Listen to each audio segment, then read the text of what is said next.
Hi, I'm Joe Graydon. I'm Terry Graydon. Welcome to this podcast of the People's Pharmacy, where we bring you the stories behind the health headlines. This podcast is brought to you by Redix Industries, makers of Utterly Smooth Body Cream. 800-345-7339, on the web at uttercream.com.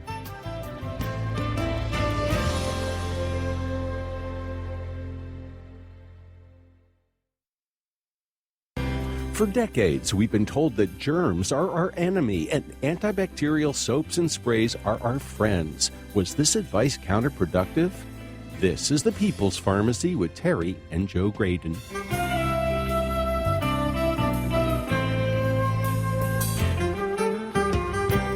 Children are suffering from allergies, asthma, and other chronic conditions in increasing numbers. The cleaner their environment, the worse the problem seems to be. Why is it that children who grow up on farms or with pets seem to have fewer allergy problems? Most of us don't live on farms, so what can we do to improve our microbial ecology? Hint, our food choices can make a big difference. Coming up on the People's Pharmacy, get the answer to the question, what is the dirt cure? First, this news. In the People's Pharmacy health headlines, beware wire bristles that may linger on the grill the next time you bite into a burger. With grilling season underway, many people are cleaning off their backyard barbecue grills. But a new study published in the journal Otolaryngology, Head and Neck Surgery, shows that small wires left behind after cleaning the grill can get caught in the meat and cause injuries. Emergency departments have treated nearly 1,700 patients with damage to their mouths, throats, and tonsils. The lead researcher suggests that fragments of wire can pose a serious hazard. To avoid it, he suggests using a nylon bristle brush or even a balled-up piece of aluminum foil for grill cleaning. Another option would be to use a strong sponge and plenty of detergent, water, and elbow grease. Americans have heard quite a lot about bisphenol A, or BPA, an ingredient found in many plastic containers as well as cash register receipts. It's an endocrine disruptor, mimicking the actions of the female hormone estrogen. Another class of chemicals has received less attention, but may also affect hormones. PBDEs, or polybrominated diphenyl ethers, are used as fire retardants in clothing and furniture. As upholstered cushions age, they release PBDEs into the room as dust, which can be inhaled or ingested inadvertently. The chemicals may also show up in body care products, food, toys, and some pharmaceuticals. New research suggests that women with high levels of PBDEs in their bodies are at increased risk for thyroid trouble. Those with the greatest body burden of PBDEs were 48 to 78% more likely to report thyroid dysfunction than those with the lowest levels. Perhaps it's time to get PBDEs out of our furniture and other consumer products.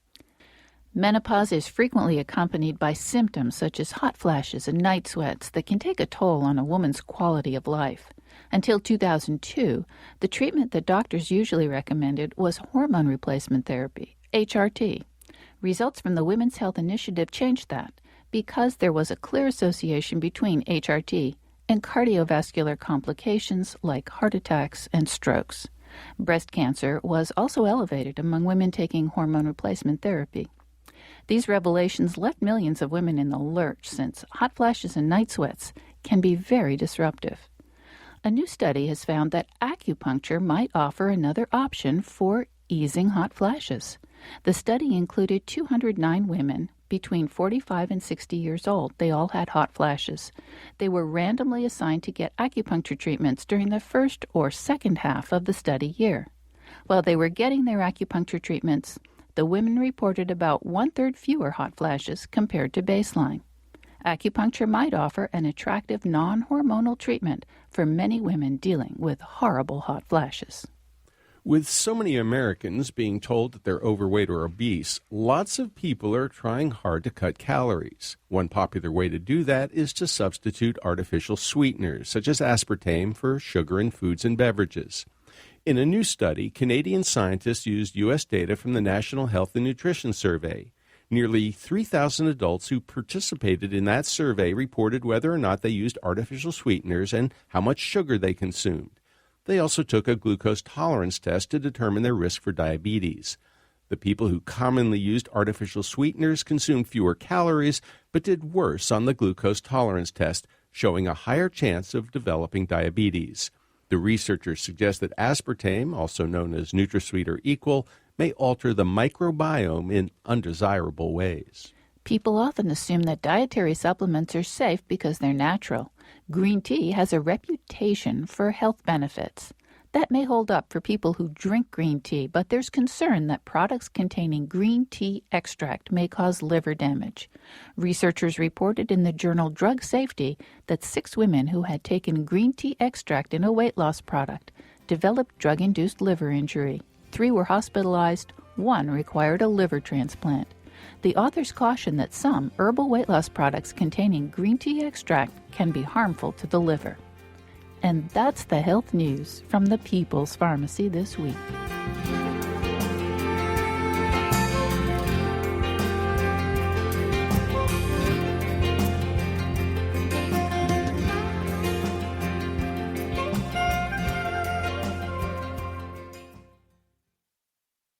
Welcome to the People's Pharmacy. I'm Joe Graydon. And I'm Terry Graydon.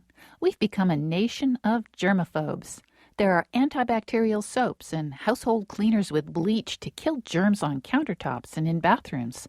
School lunchboxes contain snacks that have been individually packaged in plastic to keep everything sanitary.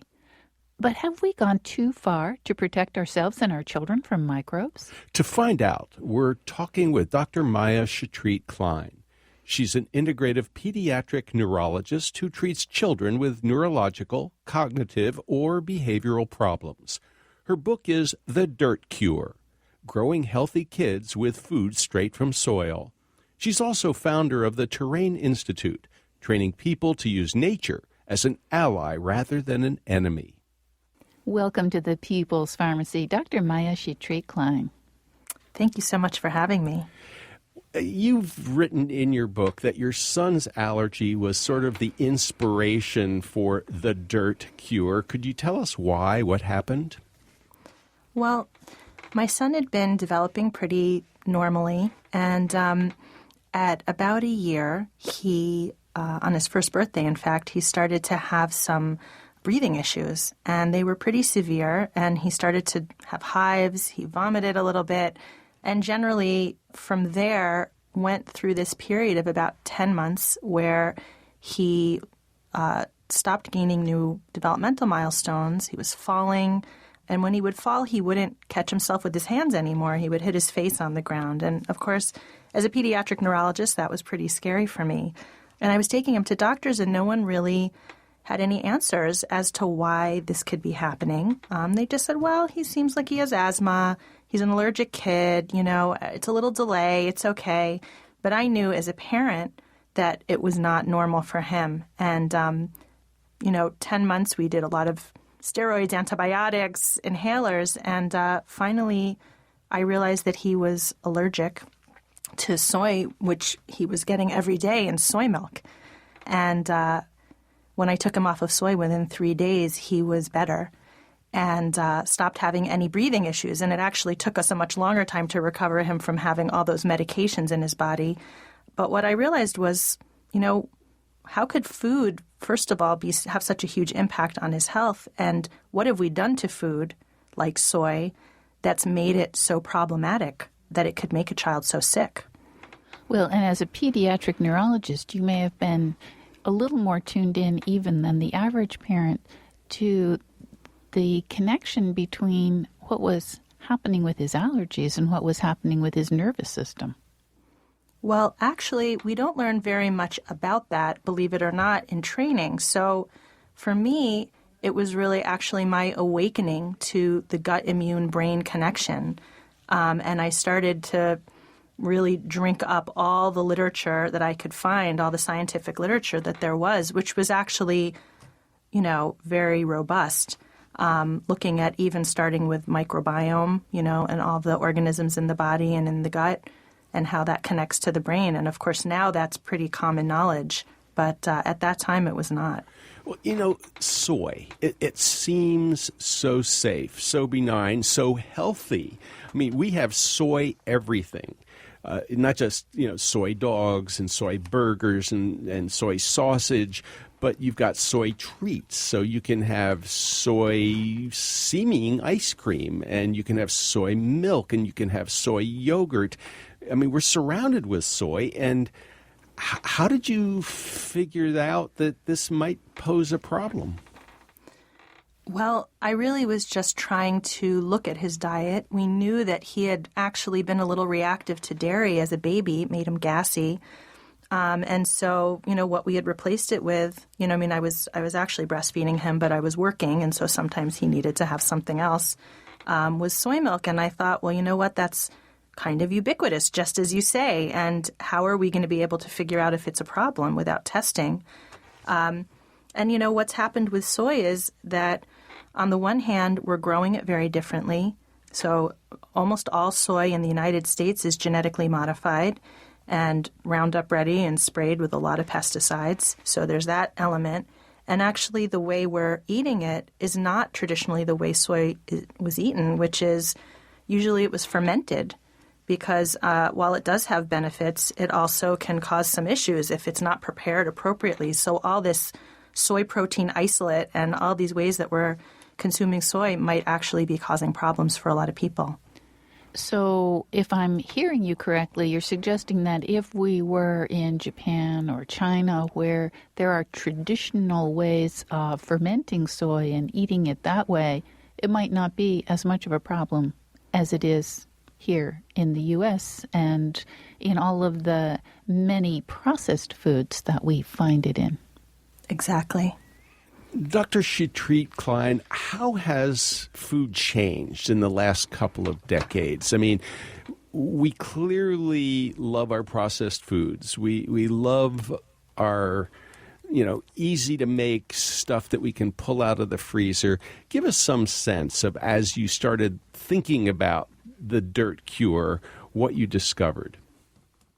Well, I went all the way back to looking at really where does our food come from, because we have a lot of stories that we tell ourselves about if a food is healthy or not healthy. And honestly, that seems to change from day to day. If you go on social media, one day, almonds are the best thing in the world. The next day, almonds will kill you, or, you're destroying the environment if you eat almonds. And so it's, I think, overwhelming for people. And I think really looking at where our food comes from and being mindful is really important. So I looked all the way back at soil, and the fact that we've really not been good custodians of the soil that we grow our food in. And that is where we get our nutrition. It actually is a source of microbes as well. In 1 teaspoon of soil, there are as many microbes as there are people on the planet. And Whoa, say that again. In 1 teaspoon of soil, there are as many microbes as there are people on the planet. That's pretty amazing. Hard to imagine. I mean, if you had said a gallon, or if you had said a ton, but a teaspoon, whoa, that's pretty astonishing. So you're just saying, look, there's lots and lots of germs, in quotes, and we tend to be germophobic. Mm-hmm. And what have we done to the soil to make it different? Well, for one thing, we've sanitized it. So, we pour a lot of pesticides and herbicides on soil, and this is purportedly for us to, be able to eat food because, if that wasn't there, then pests would come or some kind of infections would come and destroy the food. But actually, interestingly, what we've learned, and we've learned this in soil and in nature, and we've learned it in our own bodies, is that more biodiversity is actually what makes plants and people more resilient and less likely to get infections, less likely to get sick. So this sanitizing of soil has been a really wrong-headed approach. Dr. Shetreat Klein, thinking about the title of your book, The Dirt Cure, and listening to you describe what people have been doing to the soil, it strikes me that I could interpret this title two ways. One is the dirt will cure us, and the other is we need to cure the dirt. So did you mean that both ways, or am I over-interpreting? No, absolutely. It's meant both ways. And in fact, the way I think about dirt is actually in three ways. I think of it in terms of our exposure to microbes and our relationship, I should say, with microbes and germs, with how we eat our food and where it comes from in terms of healthy soil, and actually time in nature. So that's sort of part of the dirt cure as well. But certainly, this is really about our relationship with our terrain, and that, we are part of healing our terrain, and our terrain is part of healing us. We heard the word terrain, and of course, Dr. David Servan-Schreiber, who is a neuroscientist and was writing about an anti-cancer approach, he talked about it and used the French term. Well, terrain. And he was talking about the environment in which we live. And so the terrain, or the dirt that grows our food, is probably pretty important. What do you mean when you say dirt? Well, I think it's really, dirt is sort of and terrain are really part of the world around us. And we're in relationship with it every second. We've sort of thought that we needed to sanitize our bodies, sanitize our environment, including our homes, and sanitize actually the nature. And, what we're learning is that's actually making us quite a bit sicker and not healthier. We even, there was a study that came out last year that showed that children in homes or schools that use bleach frequently are 20% more likely to get the flu or have chronic bronchitis than in children who are not in homes with bleach or schools with bleach, which is pretty counterintuitive to a lot of people. It does sound counterintuitive. And we've become very dependent on antibiotics and steroids and even outdoors, using pesticides and herbicides. And yet, the more we learn about biodiversity, the more we understand that actually that strengthens our immune systems. And even if you've heard about the interesting data on psychobiotics, that there are flora in soil and in our food that actually change how we feel. They change our mood. They can help us with depression and our sleep and all kinds of psychiatric issues. You're listening to Dr. Maya Shetreat-Klein. She's an integrative pediatric neurologist who treats children with neurological, cognitive, or behavioral problems. Her book is The Dirt Cure, Growing Healthy Kids with Food Straight from Soil.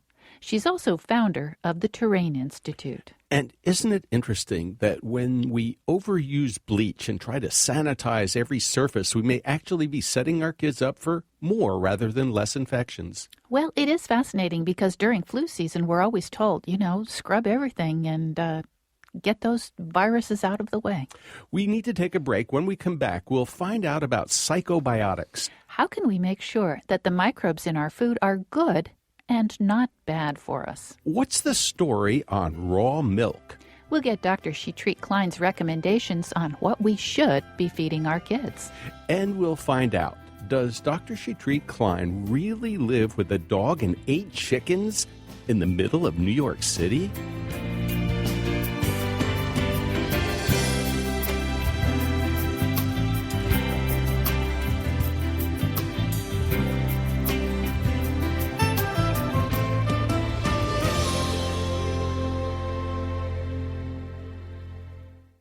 You're listening to The People's Pharmacy with Joe and Terry Graydon. If you like the information you hear when you listen to The People's Pharmacy, you may also enjoy our book published by National Geographic. It's The People's Pharmacy Quick and Handy Home Remedies, available online at peoplespharmacy.com or at your favorite bookstore.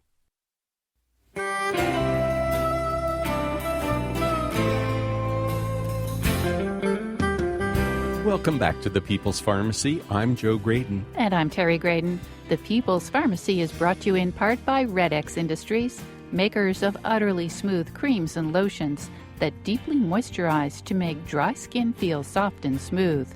800-345-7339. Online at uttercream.com. If you would like to order a CD of this show, you can call 800-732-2334. Today's show is 1037. That number again, 800-732-2334, online at peoplespharmacy.com. Today on the People's Pharmacy, our topic is how we can raise healthier children. Playing in the dirt, taking care of farm animals, growing food in the garden, all sound like fantasies from an earlier idyllic era. How can we provide our children and ourselves with healthy bacteria that won't make us sick? Our guest is Dr. Maya Shatrit Klein, an integrative pediatric neurologist. Her book is The Dirt Cure, Growing Healthy Kids with Food Straight from Soil. Dr. Shatrit Klein, the idea of psychobiotics is really quite new and intriguing. How is it possible that microbes could affect our mood or our thinking? Well, this goes back to this idea of the microbiome gut-brain connection. But just for example, there have been studies of an organism called Mycobacterium bucci, which is a soil organism. And when it was studied in animals, it boosted serotonin levels to levels similar to when people take antidepressants, SSRIs. So that was very impressive. And actually in other studies, it's been shown to improve mood and improve cognitive function and reduce anxiety. So we have when I talked about those organisms in the soil and how many there are, this is just one of many that clearly has a very profound effect on how we feel. Well, we have spoken with other experts who have suggested that there are more microbes in our body, each of our bodies, than there are human cells. Mm-hmm. So I guess the question would be, how can we get more of these guys that make us feel good? Well, the idea really is to get dirty, to get outdoors, to get outside in nature. We used to grow our own food, and now very few people actually do that.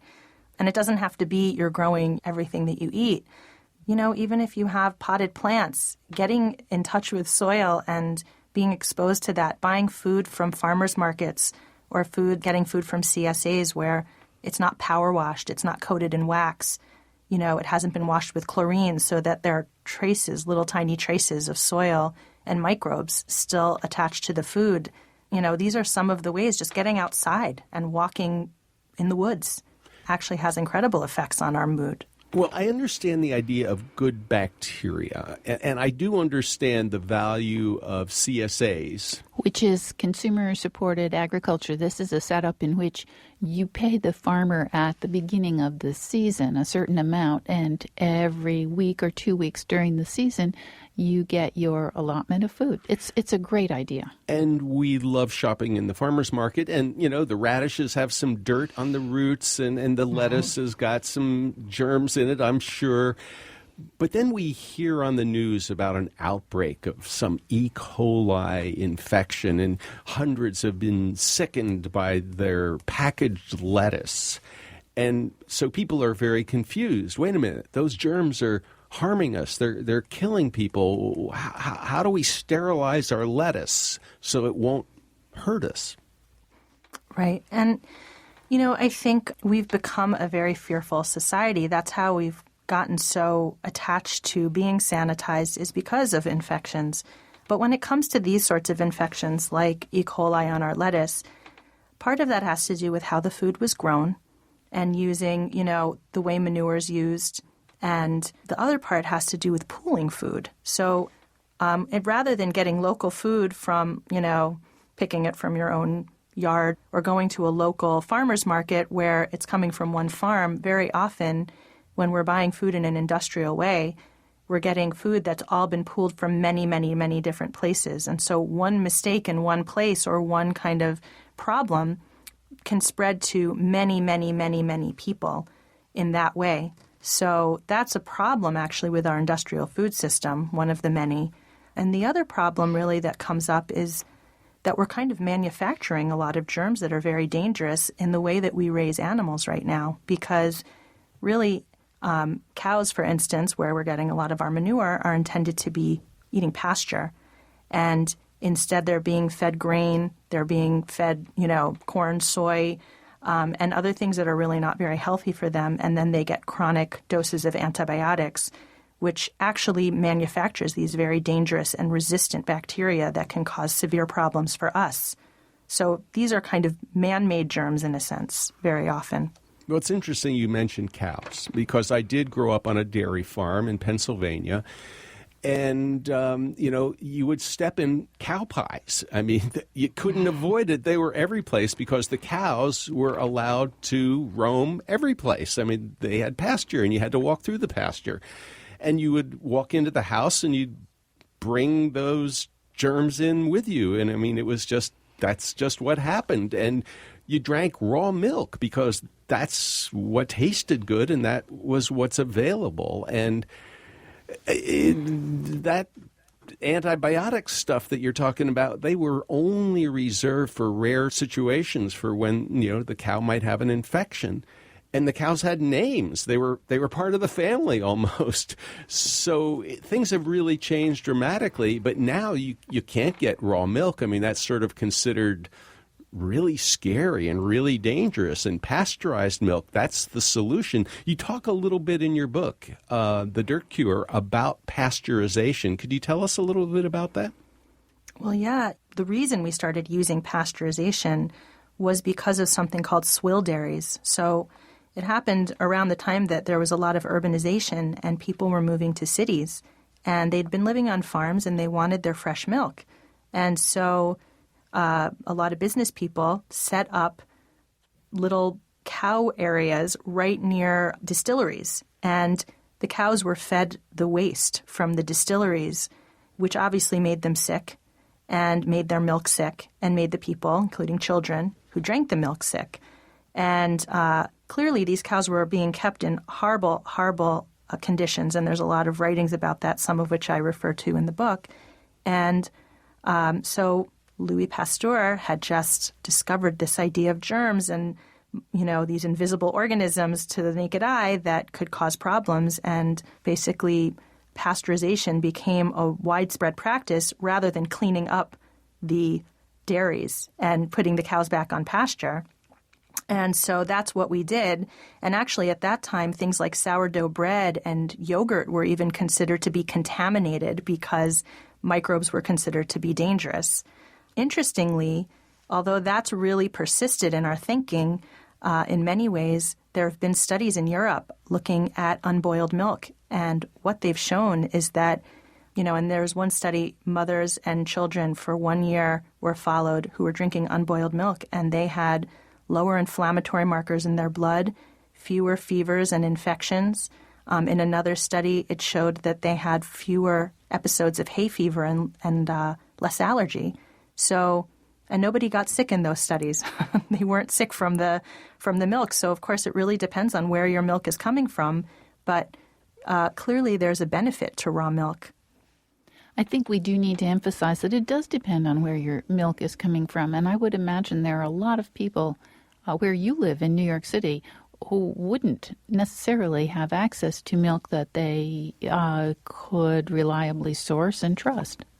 Well, I'd always recommend that if someone is drinking unboiled milk, that they know where it's coming from. And in fact, I think it's always best to visit the farm.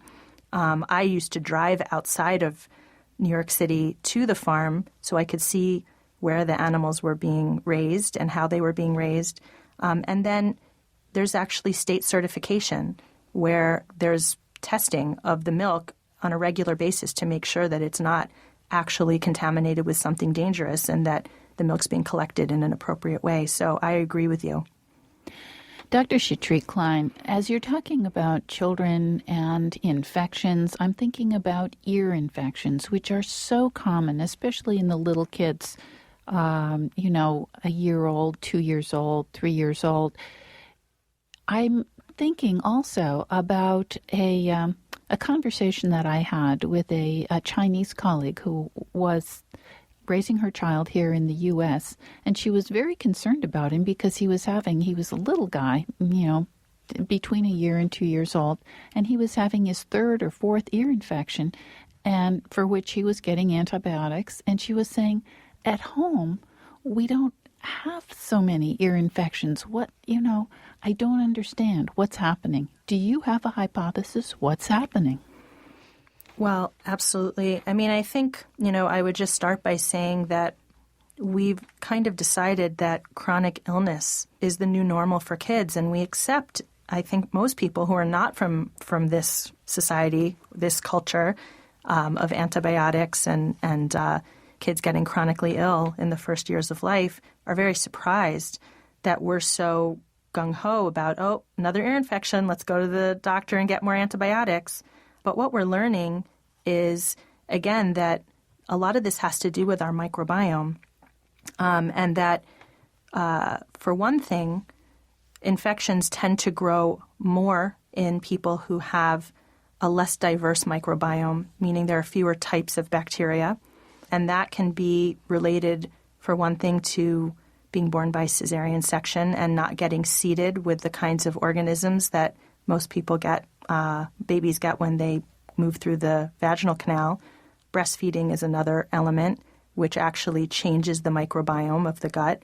There's very interesting data about that there's actually in breast milk certain prebiotics that feed certain microbes, and they only live in the gut as long as there's breast milk to feed them. And when the breast milk is gone, these microbes are gone, but they're very protective of the gut because babies naturally have kind of leaky guts until they get a little bit older.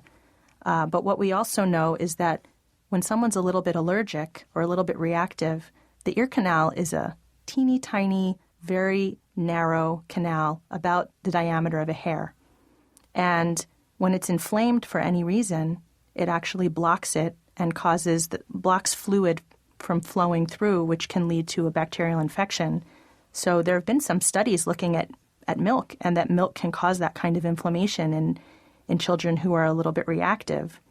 And that can actually be the cause for ear infections in many kids. So sometimes just taking a child off of dairy can have a dramatic impact. Of course, you've already mentioned, especially with your own son, that changing the diet, especially going from milk, for example, to soy, has other potential problems. So I'm kind of curious about what you recommend when it comes to children's diets. I mean, there's so much GMO food out there, and we've been told over and over again, no worries. GMO food is fine. Vegetarian fare, great for kids.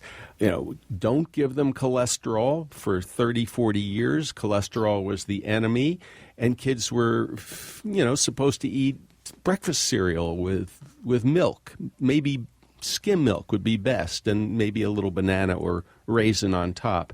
So help us understand, what are the bad diets and what are the good diets? What are you recommending in the Dirt Cure for children?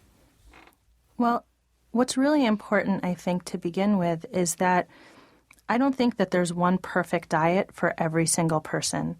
And what I wanted to do in the Dirt Cure was actually to create kind of an overview and a guide with a lot of tips so that parents could be empowered to help their families, their kids, and themselves to be able to find the foods that agree with them and that help them to thrive. And sometimes I think that changes over one's life. So, someone could be a vegetarian for a period of time, but that might not be the right diet for them for their entire lives. And I've seen that quite a bit. So I think it really is important to emphasize that there's not one perfect diet. However, I think we've also been very wrong-headed in some of the misleading research that has been, touted a lot by industry. You've touched on many of them, like cholesterol, which we're learning now is actually incredibly important for brain function, particularly in the developing brain, but for everybody. And that cholesterol, we've learned now through many years of looking, is actually associated with longevity. It actually is associated with better immunity. It's actually associated with better brain function. And actually eating egg yolks is one wonderful way to get not just your cholesterol, but also to get choline, which is important for the brain and brain development, and to get omega-3s, and other essential fatty acids. So I'm definitely a fan in general of eggs, and particularly the egg yolks, I call them liquid gold because they're so nutrient dense and important. And, we're also seeing now that skim milk, which is really processed milk. I mean, I think we need to really say that most milk that we drink has been processed. And I go into it quite a bit in the book, but we're learning that skim milk is more likely to make you fat. People who drink skim milk, including children, have higher BMIs, at the end of the study than the ones who are drinking whole milk. So a lot of what we've thought is really that fat is bad, cholesterol is bad. And in fact, that's not the case. I'm very much a fan of cholesterol in the diet. That's whole cholesterol, not oxidized, and drinking the whole milk and the whole fat foods.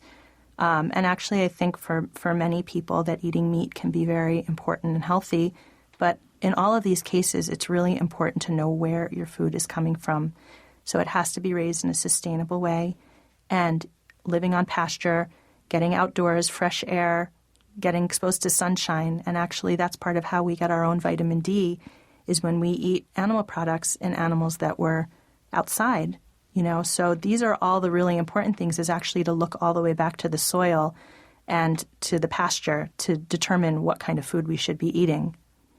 Dr. Shetreat Klein, I am absolutely fascinated to hear you talking about this, in particular in light of a little blurb in your biography here that says you live in New York City with your family, dog, and 8 chickens. How do you live with chickens in New York City? Well, originally, I was living in an apartment, and I was really desperate to get my hands dirty and grow my food.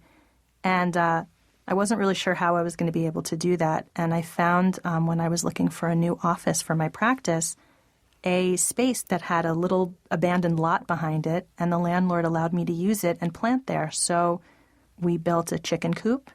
We built soil, I would say. We really worked on the soil there because it was not very happy soil. And we put in elderberry bushes. We put in all different kinds of small fruit trees and planted a garden. I actually at that time even had bees. And, the neighbors, I think, felt lukewarm at times about it, although I did always offer them eggs. But, what I found was it's very possible to use small spaces in ways that we can actually grow food and be in touch with nature in small ways. You're listening to Dr. Maya Shetreat Klein. She's an integrative pediatric neurologist treating children with neurological, cognitive, or behavioral problems.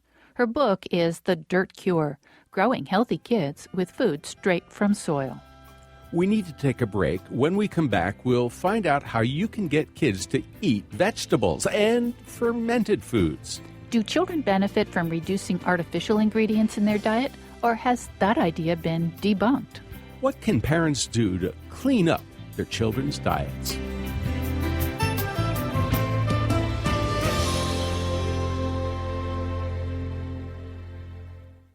You're listening to The People's Pharmacy with Joe and Terry Graydon.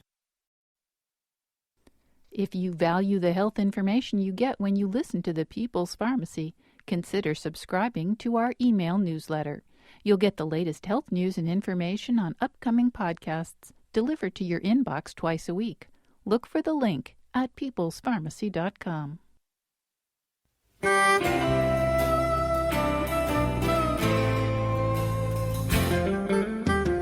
Welcome back to The People's Pharmacy. I'm Terry Graydon. And I'm Joe Graydon. The People's Pharmacy is brought to you in part by Red X Industries, makers of Utterly Smooth Foot Cream with shea butter, helping dry, cracked feet feel utterly soft and smooth.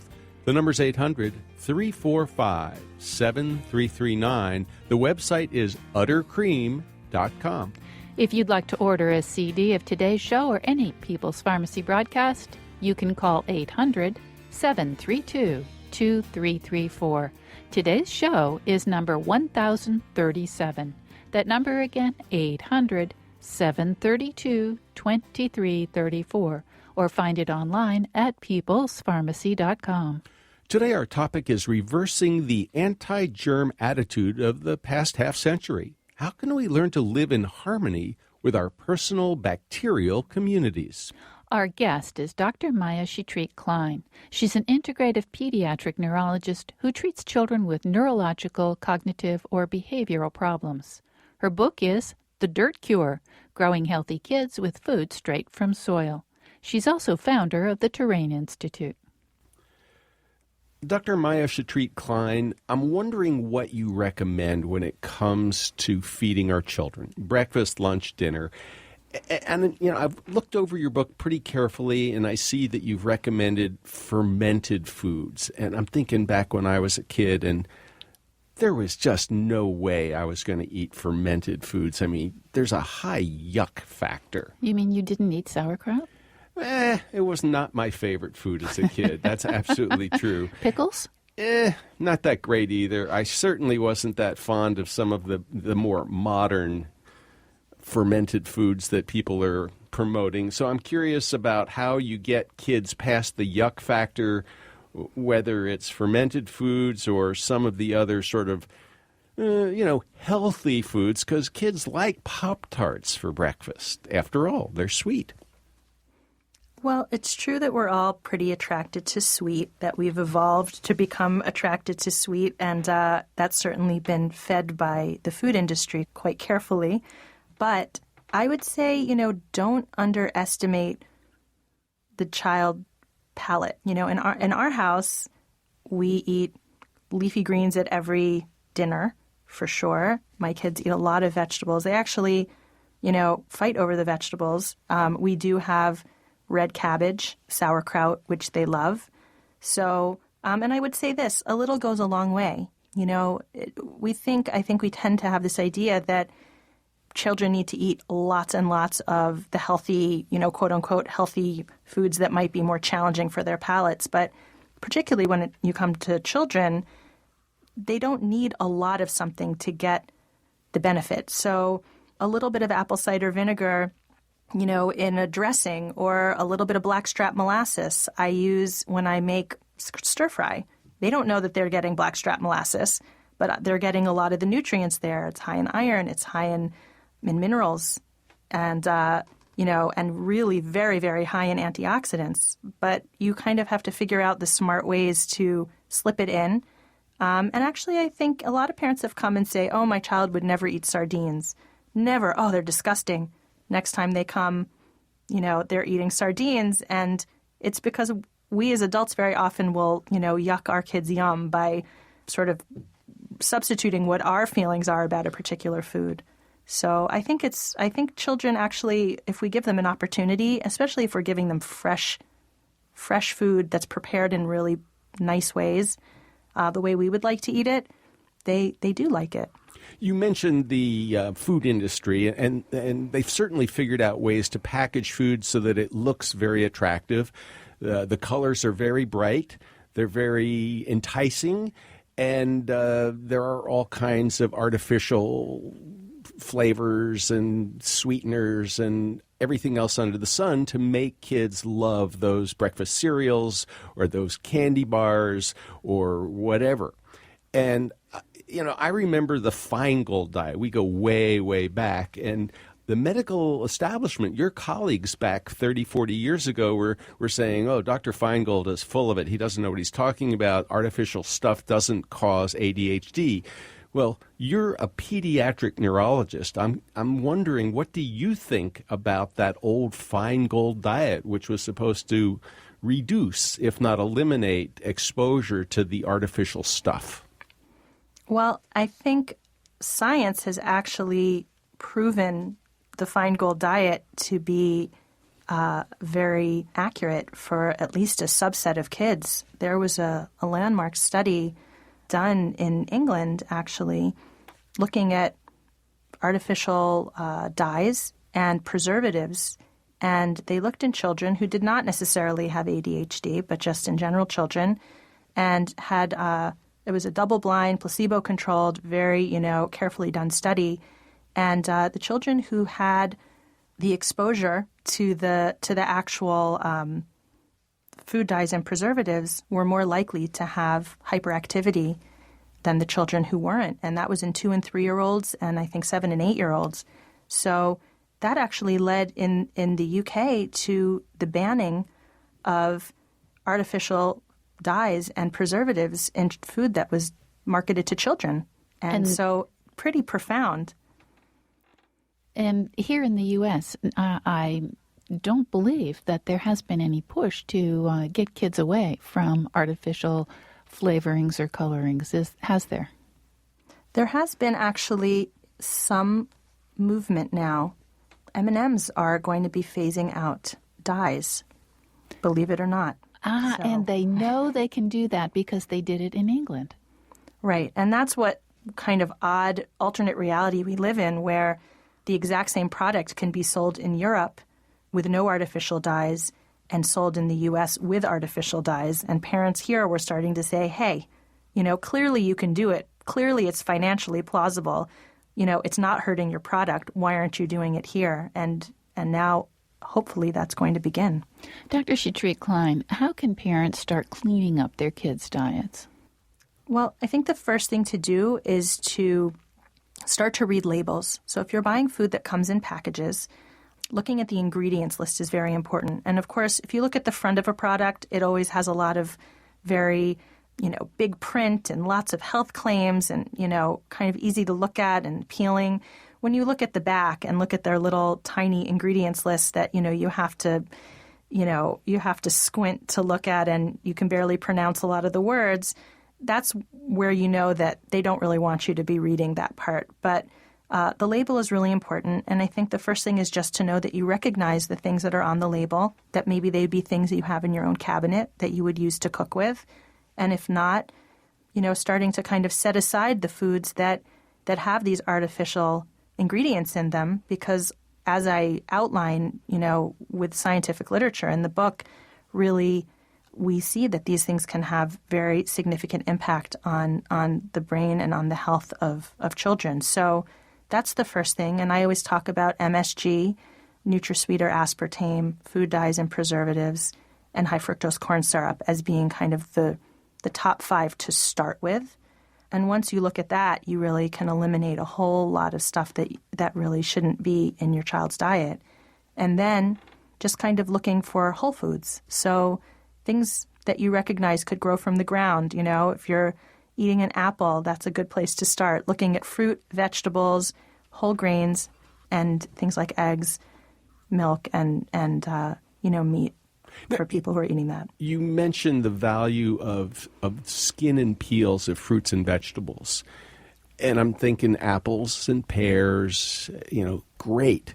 But what about pesticides and herbicides that may penetrate that skin and maybe have an impact over time? What is your thought about how do you get rid of the pesticides and herbicides in the skin if that's where all the phytonutrients are?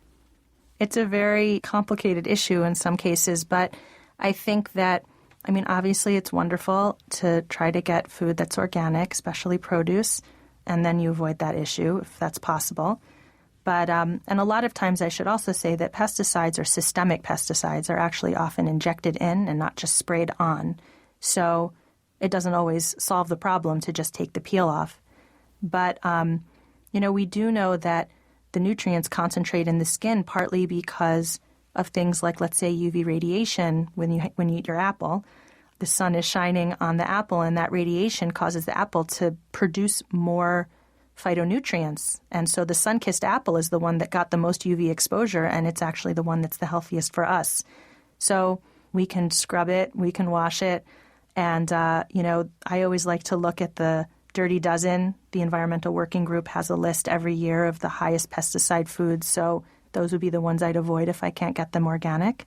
And I look at the Clean 15 as the ones that we are more likely to be able to indulge in as far as, eating the skin. And then, like I said, trying to source it organic or integrated pest management whenever possible.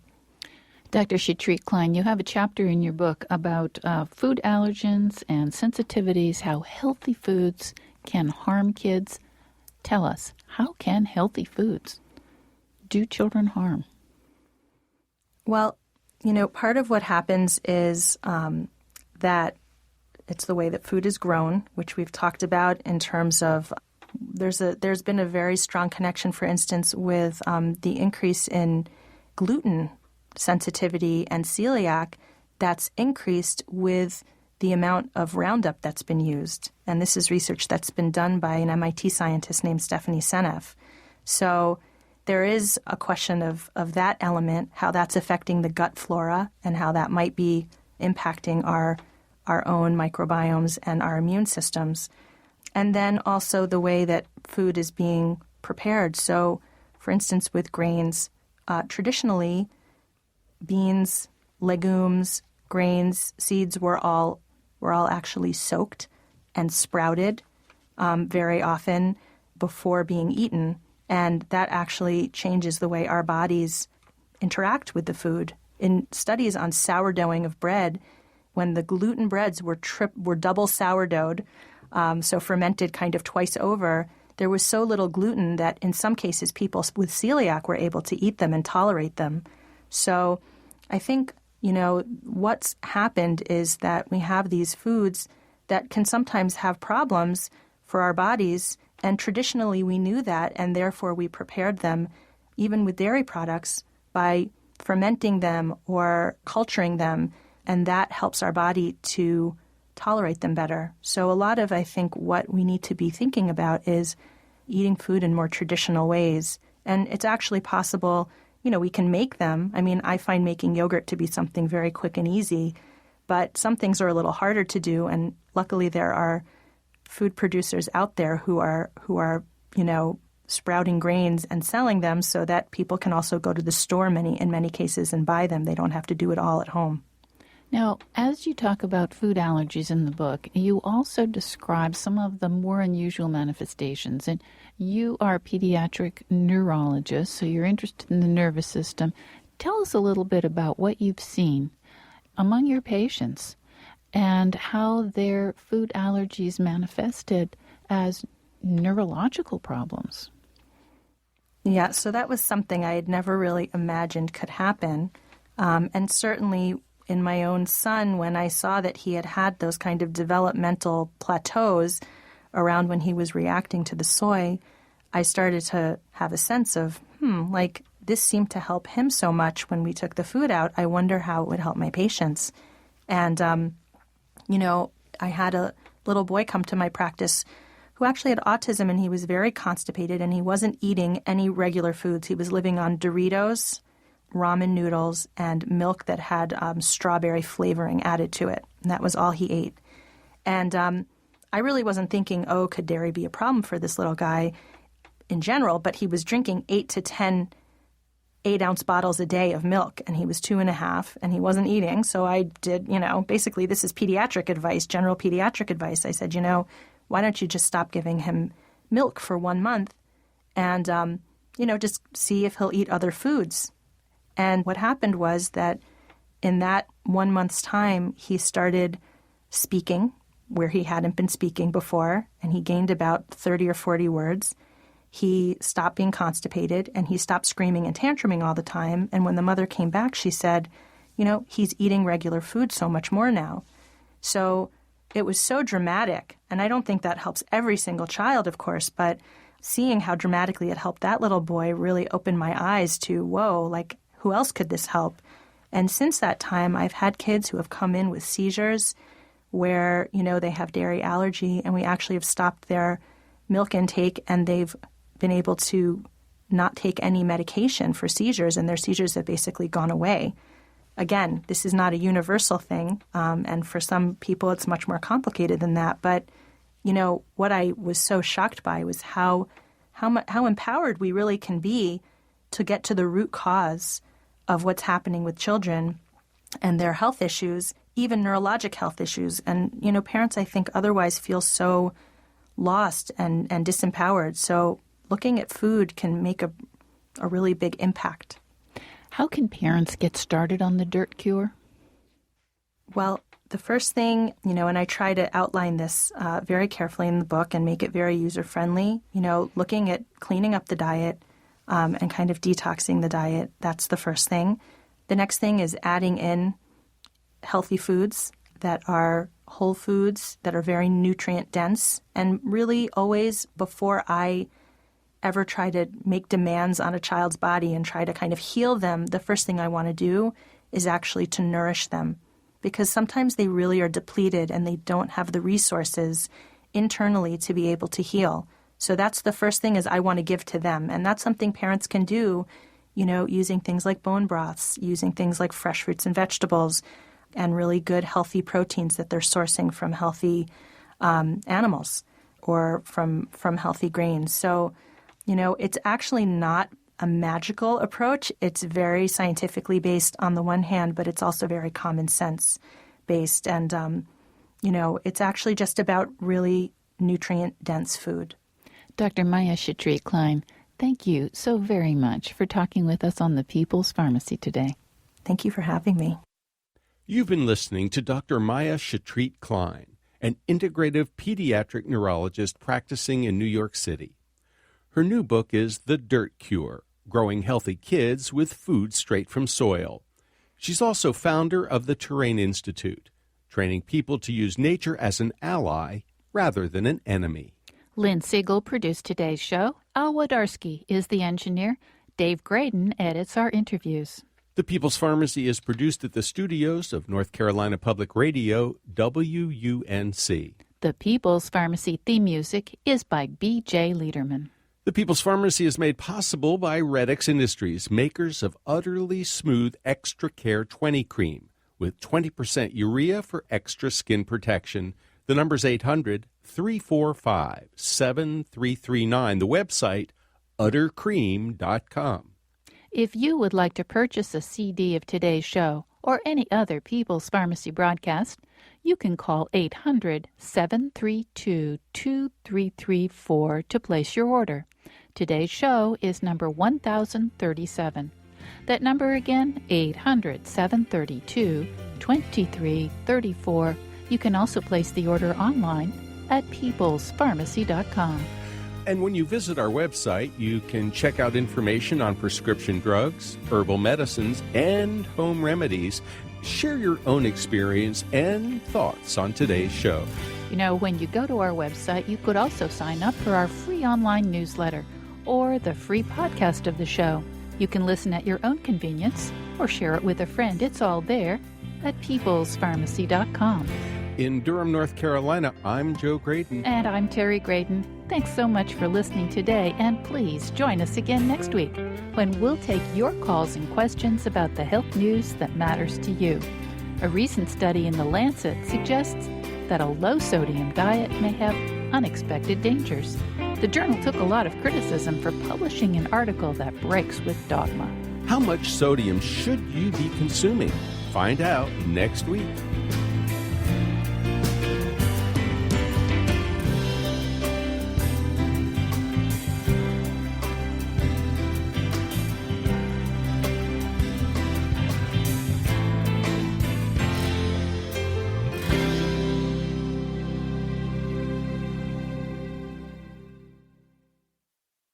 We hope you enjoyed this podcast. If so, please consider taking a minute to write a review on iTunes. And thanks for listening to The People's Pharmacy.